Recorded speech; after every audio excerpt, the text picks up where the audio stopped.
नमस्कार, मी पंजाब डक. आज आहे 12 मे 2025. मी म्हटलं होतं ना आपल्या महाराष्ट्रामध्ये 12 तारखेला पाऊस सुरू होईल. तर महाराष्ट्रामध्ये आपल्या सगळीकडे पाऊस सुरू झाला आणि रात्रीच्याला तर खूप पडणार आहे. आणि मी जात आहे आता केदारनाथला. आता इथून फक्त 70 किलोमीटर केदारनाथ राहिले आणि या ठिकाणाहून परत महाराष्ट्रातल्या शेतकऱ्याला अंदाज देणार आहे. कारण की महाराष्ट्रातल्या शेतकऱ्याचा कांदा काढणं चालू आहे, हळद देखील चालू आहे.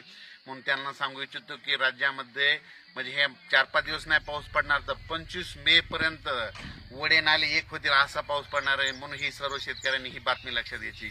कारण की राज्यात ही खूप अवकाळी पाऊस असणार आहे.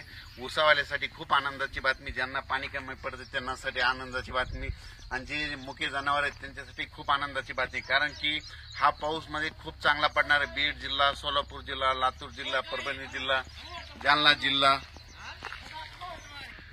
जिल्हा, लातूर जिल्हा, नांदेड जिल्हा, हिंगोली, परभणी, वाशिम, बीड, त्याच्यानंतर संभाजीनगर या खूप भागामध्ये जोरदार पडणार आहे. म्हणून हा अंदाज लक्षात घ्यायचा.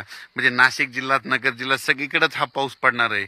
म्हणजे अकोला, अमरावती, वर्धा या भागापर्यंत सगळीकडे पाऊस पडणार आहे. म्हणून हा अंदाज लक्षात घ्यायचा. पण राज्यातल्या सर्व शेतकऱ्याला सांगू इच्छितो की ज्यांचा कांदा काढणी चालू आहे की तुम्ही काय करायचं की आपण आपला कांदा जसं वेळ भेटेल तसं काढून घ्या. कारण की राज्यात हा पाऊस जवळपास सांगायचं झालं तर 25 मे पर्यंत सगळीकडे खूप असा पाऊस पडणार आहे. म्हणून हा अंदाज लक्षात येतात. पण राज्यातल्या सर्व शेतकऱ्याला सांगू इच्छितो की हा पाऊस म्हणजे चांगला वडे नाले वाहतील असा पडणार आहे. बीड जिल्ह्यात तर तो खूप पडणार आहे. म्हणून बीड जिल्ह्यात योगायोगानं पाणी कमी पडले उसाला, त्यांच्यासाठी खूप आनंदाची बातमी.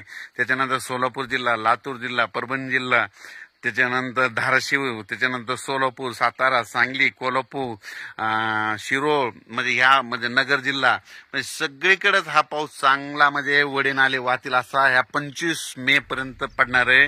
म्हणून हा अंदाज लक्षात द्यायचा. पण राज्यातल्या शेतकऱ्याला, कांदा शेतकऱ्याला सांगितलं तुम्ही जसा वेळ भेटेल तसा तुम्ही कांदा काढून घ्या. कारण की राज्यात हा पाऊस मध्ये सतत म्हणजे 2 दिवस लगेच दुसऱ्या भागात जाईल की परत त्या भागात येणार. म्हणून हा अंदाज लक्षात. आणि हे अंदाज मी देत आहे. मी केदारनाथला जात आहे ना, केदारनाथून केवळ आपल्या महाराष्ट्रातल्या शेतकऱ्यासाठी केवळ हा अंदाज देत आहे.